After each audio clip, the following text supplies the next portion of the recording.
Καλησπέρα παιδιά, καλησπέρα.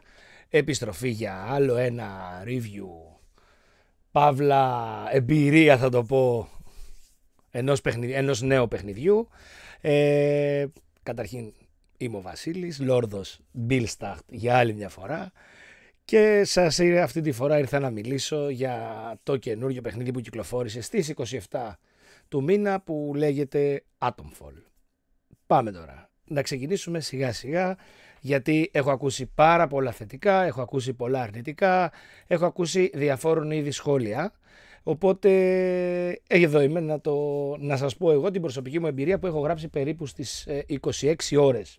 Λοιπόν, καταρχήν, ο τίτλος του Atomfall είναι ένα νέο action survival παιχνίδι που συνδυάζει horror και επιστημονική φαντασία. Είναι από τη γνωστή μας Rebellion, όποιος τη θυμάται είναι η ομάδα πίσω που μας έχει φέρει το διάσημο σε όλους Sniper Elite, αλλά και το Zombie Army, και το παιχνίδι μας πάει παιδιά στην Αγγλία, τα οποία υπάρχει μια αληθινή ιστορία πίσω χρονικά, έτσι πως λέει το παιχνίδι. Είναι η πυρηνική καταστροφή του Windscale το 1957. Σκεφτείτε παιδιά, η πυρκαγιά στο Windscale που έγινε το 1957 ήταν ένα από τα χειρότερα πυρηνικά ατυχήματα παγκοσμίως. Ωραία. Αν εξαιρέσουμε φυσικά το Τσέρνομπιλ, το Stalker όπως βλέπετε πίσω μου, ήταν το χειρότερα στην ιστορία του Ηνωμένου Βασιλείου και είχε καταχθεί από τις 7 κλίμακες σε σοβαρότητα 5. Γενικά τώρα παιδιά, λίγο για να πούμε 2-3 πραγματάκια, το παιχνίδι δεν ακολουθεί μια αφήγηση κλασική ιστορική που θέλουμε να πούμε τι έγινε, γιατί καταστρέφηκε και γιατί πήρε φωτιά το εργοστάσιο και όλο, το πυρηνικό εργοστάσιο, αλλά αντιθέτως φέρνει μια εναλλακτική πραγματικότητα, την οποία είναι γεμάτη μυστήριο, υπερφυσικά φαινόμενα, κυβερνητικές συνωμοσίες και ραδιενέργεια, μπορώ να πω. Πάμε λίγο τώρα. Για το σενάριο θα ξεκινήσουμε, το story ουσιαστικά. Είναι ο παίκτης μας, ο ήρωάς μας να το πω, ξυπνάει ξαφνικά μέσα στη ζώνη που λέγεται Exclusion Zone, κάτι μου θυμίζει. Το θέμα είναι ότι ξυπνώντας από το λίθαργο, τι να πω και όλα τα συναφή, έχει μείνει ο άνθρωπος χωρίς να έχει κάποιες αναμνήσεις. Εδώ είναι και από εδώ ουσιαστικά ξεκινάει το περίεργο της ιστορίας. Παράλληλα, εγώ σας δίνω το βίντεο έχω προσαρμόσει κάποια κομμάτια, δεν ήθελα να σας δείξω πολλά, δεν μου αρέσει να κάνω μεγάλα spoiler γι' αυτό. Γενικά, ξεκινώντας, οι περιοχές όλες που θα πάμε είναι γεμάτες μεταλλαγμένους, έχουμε επιζήσοντες από διάφορους από αυτό το ατύχημα, έχουμε δυστυχώς φανατικές σέκτες οι οποίες αυτές μας κυνηγάνε, αλλά και γενικά υπάρχει τρομερά μυστικά το παιχνίδι κατά τη διάρκεια που θα παίξετε, ώστε να μπορέσετε να τα αποκαλύψετε. Εδώ πέρα η κυβέρνηση μας έχει βάλει μια αυστηρή καραντίνα, κάτι μου θύμισε η καραντίνα, στην περιοχή, αλλά το θέμα είναι ότι κάτι πιο παράξενο συμβαίνει πίσω από την έννοια καραντίνα, παύλα ατύχημα, πυρηνικό ατύχημα. Ο τίτλος, να ξέρετε κάτι, όσοι είναι γενικά φίλοι της φαντασίας, θα τους έρθει στο νου τους άμεσα το Doctor Who, η μακροβιότερη σειρά παγκοσμίως του BBC κιόλας, και παράλληλα θα σας δημιουργήσει μέσα μια σκοτεινή αλλά γοητευτική ατμόσφαιρα. Σκοτεινή είναι όντως παιδιά, σκοτεινή. Μην νομίζετε ότι επειδή βλέπετε το βίντεο σημαίνει ότι είναι μόνο φως. Γενικά παιδιά, ο κόσμος όλος μέσα στο παιχνίδι έχει κλασικά την βρετανική αίσθηση, από εγκατελειμμένα pubs, ξέρετε τι είναι τα pubs όλοι μας, η pub που λέμε, τα διάφορα χωριά αυτά τα κλασικά, η μουντίλα να το πω, η αγγλική μουντίλα, μέχρι έγγραφα, μέχρι προφορές, όλα αυτά, και όλα αυτά ξεδιπλώνουν το lore παιδιά του παιχνιδιού. Για μένα, αν σας αρέσουν παιχνίδια και να το πω όπως το Stalker, θα το πω από τη σωστή πλευρά, το Stalker από εδώ, okay, ή το Fallout, τότε μπορώ να πω ότι το Atomfall θα σας ικανοποιήσει. Προσέξτε κάτι, δεν μιλάμε ότι είναι σαν το Stalker, δεν μιλάμε ότι είναι σαν το Fallout. Μιλάμε μια απλή μίξη σε πιο, να το πω, low cost κομμάτι. Λοιπόν, ξεκινώντας παιδιά, το παιχνίδι θα πούμε ότι είναι ένα ανοιχτού κόσμου, ένα open world παιχνίδι. Είναι γεμάτο κίνδυνους, ανατροπές σε όλη την εξερεύνηση και στο gameplay το οποίο θα κάνετε. Δεν υπάρχει το κλασικό σύστημα αποστολών όπως έχουμε μάθει στα παιχνίδια.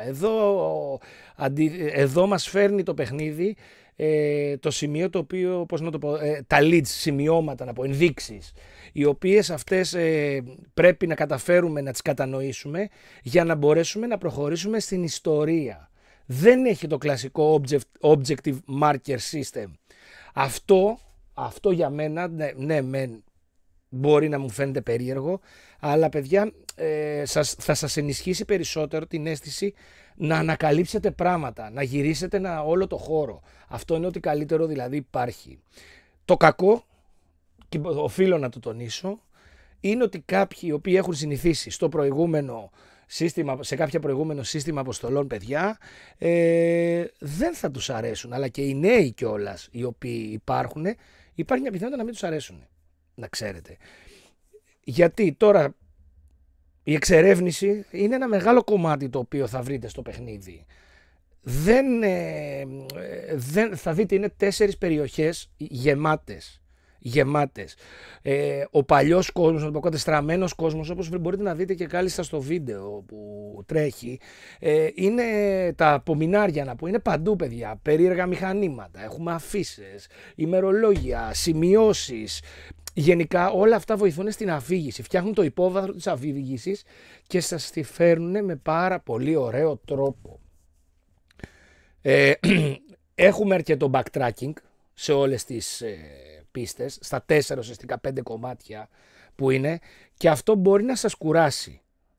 Δεν θέλω να πω όμως ότι θα σας κάνει να βαρεθείτε, γιατί σας κρατάει σε μια αγωνία βάζοντας το περίεργο, να πω, λιθαράκι που υπάρχει μέσα.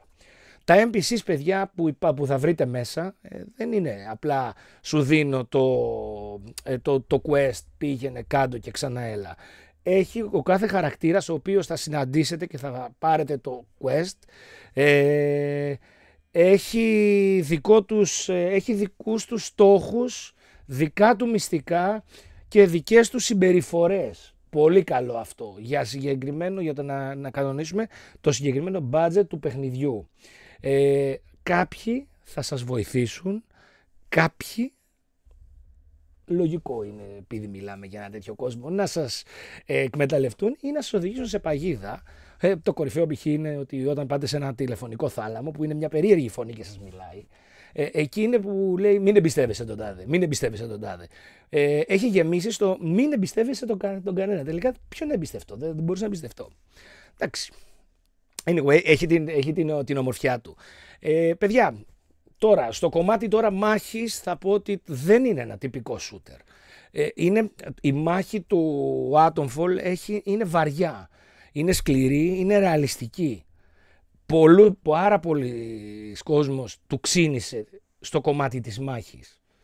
Περιορισμένα πυρομαχικά, οπότε θα χρειαστείτε εσείς να ψάξετε ή να βρείτε πυρομαχικά ή να αντιμετωπίσετε τους εχθρούς σας όσο το δυνατόν πιο οικονομικά. Εντάξει, γιατί μιλάμε πιο οικονομικά, stealth, σημαντικό κομμάτι μπορώ να πω σε όλοι, κρύβεστε πίσω από χόρτα, πετάει την ένδειξη hidden και από εκεί και πέρα αποφεύγεις τη μάχη, οπότε μπορεί να κάνεις και την οικονομία αλλά και την καλύτερη επιλογή για να προχωρήσεις. Έχει το παιχνίδι ένα σύστημα φόβου και στρες που μπορεί να σου φέρει όπως γίνεται στις πραγματικές καταστάσεις, που εάν πολλές φορές μπείτε σε ένα κομμάτι και φοβάστε σε ένα σημείο πάρα πολύ, τότε ο χαρακτήρας παθαίνει παραισθήσεις και ακούει φωνές στο κεφάλι του. Αυτό είναι σας κάνω λίγο ένα σποιλεράκι, είναι ένα μικρό κομμάτι του quest που θα συναντήσετε αρκετά μετά. Γυρνώντας λίγο πίσω, αυτό που έλεγα για τα όπλα, θα βρείτε τα πάντα. Θα βρείτε δηλαδή μπαστούνι του κρίκετ, λοστούς, γκλόμπς, αυτοσχέδια όπλα, να θυμηθώ, τόξα, θα φτιάξετε βόμβες Μολότοφ, δηλητήρια, θα φτιάξετε φίλτρα τα οποία θα σας προστατεύουν από τη ραδιενέργεια, φίλτρα τα οποία θα σας προστατεύουν από το δηλητήριο το οποίο μπορεί να σας έχουν χτυπήσει. Και γενικά θα έχετε τα κλασικά καραμπίνα, ράιφλ, πιστόλι και κάποια άλλα. Εδώ είναι το κορυφαίο ότι μπορείτε να συνδυάσετε ότι σας δίνει την επιλογή crafting, η οποία φτιάχνει το όπλο σου, βρίσκεις 2 ίδια και το ανεβάζεις σε ποιότητα. Αφού βρίσκεις φυσικά ξεκινάς από μια ράστη καραμπίνα, πας σε μια medium καραμπίνα και πας στην καλύτερη. Εγώ παιδιά τώρα προς το τέλος θεωρώ του παιχνίδιου κατάφερα και το έκανα. Τώρα λίγο για τους εχθρούς, επειδή μιλήσαμε, εκτός εάν πούμε τους παρανοϊκούς επιζήσαντες, όπως το είδατε πριν από λίγο στο συγκεκριμένο το βίντεο, που φέρνει και λίγο Mad Max αλλά και λίγο Happy Few, που της Compulsion το παιχνίδι έτσι πως είναι ψηλοντημένη. Θα φυσικά τέρατα, γιατί μιλάμε για μια πυρηνική καταστροφή. Φυσικά θα μιλήσουμε για κυβερνητικές δυνάμεις που πάντα θα μας κρύβουν κάτι μεγάλο, όπως άλλωστε γίνεται σε τέτοιου είδους παιχνίδια.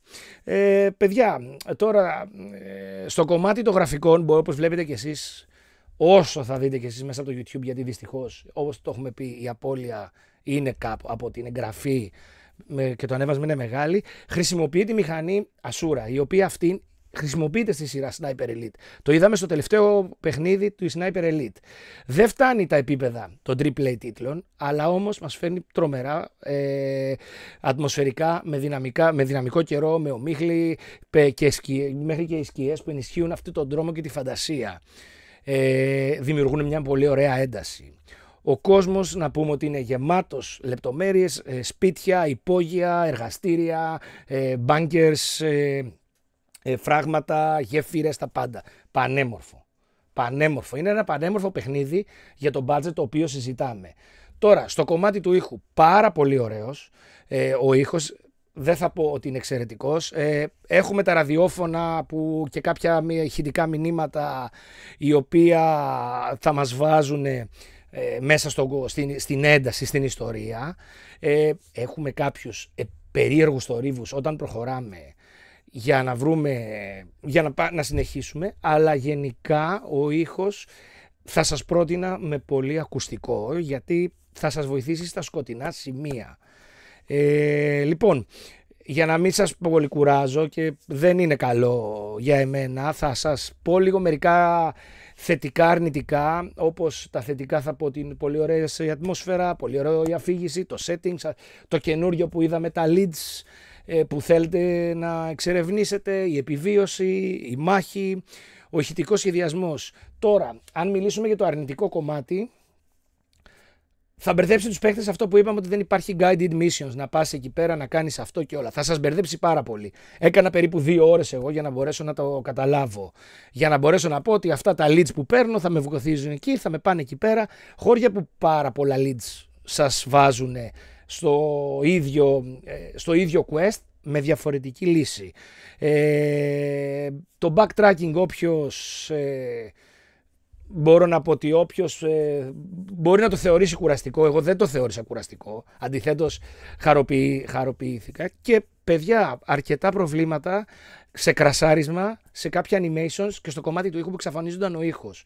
Τώρα δεν ξέρω και οφείλω να το πω ότι αν φταίει το δικό μου το Xbox λόγω υπερθέρμανσης, αλλά δεν το κάνει σε άλλο παιχνίδι, ότι κρασάρει τελείως το παιχνίδι οπουδήποτε και με πετάει τελείως έξω. Anyway, θέλω να πιστεύω ότι δεν συμβαίνει σε εσάς.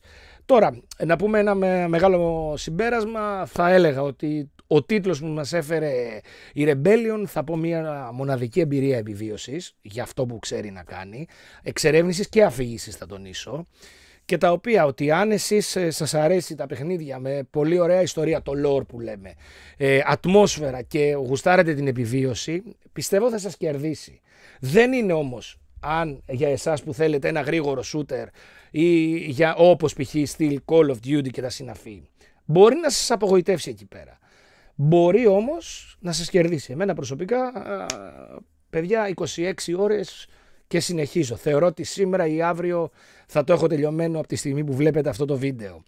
Να τονίσουμε ότι το συγκεκριμένο παιχνίδι, θεωρείται πάλι AA τίτλος, κυκλοφόρησε στις 27 Μαρτίου του 2025 για Xbox One, PS5, PS4, PC, Game Pass και PC Game Pass. Είναι Xbox Play Anywhere, να ξέρετε, με μία άδεια όλοι οι τίτλοι. Κυκλοφορεί. Να ευχαριστήσουμε φυσικά τη Rebellion και την Ave που μας δώσανε τη δυνατότητα να δούμε το συγκεκριμένο παιχνίδι για να σας το φέρουμε review. Έκατσα λίγο, το ξεψάχνησα πάρα πολύ για να μπορέσω να σας φέρω τα θετικά του και πιστεύω να σας τα μετέφερα και λίγο όπως το βλέπετε στο βίντεο.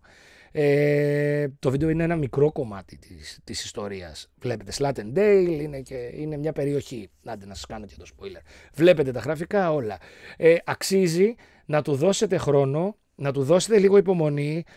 Δεν χρειάζεται να πάμε ντουγρού κατευθείαν, όπως μίλησα με κάποιους φίλους. Δεν μου άρεσε, έπαιξα μισή ώρα, μία ώρα και μου φάνηκε βαρύ. Ναι, είναι βαρύ το παιχνίδι. Δώστε το όμως δώστε λίγο υπομονή. Θα σας κερδίσει. Έχει βαθιά ιστορία, βαθύ lore, έχει ωραία μάχη. Η Rebellion έφερε αυτό που που ξέρει καλά να κάνει, τη μάχη. Anyway, παιδιά, πιστεύω να σας άρεσε το βιντεάκι, ένα like, ένα subscribe, ένα share για να μας βοηθήσετε και εμάς περισσότερο. Θα το βρείτε και στην επίσημη σελίδα retrox.gr και από εκεί και πέρα όποιος τυχόν κολλήσει σε κάποιο συγκεκριμένο σημείο, ο Lord Bill Stacht εδώ πέρα θα είναι για να τον βοηθήσει. Παιδιά, νομίζω αυτά για την ώρα. Απολαύστε λίγο τη μάχη. Σας ευχαριστώ πάρα πολύ. Καλή συνέχεια.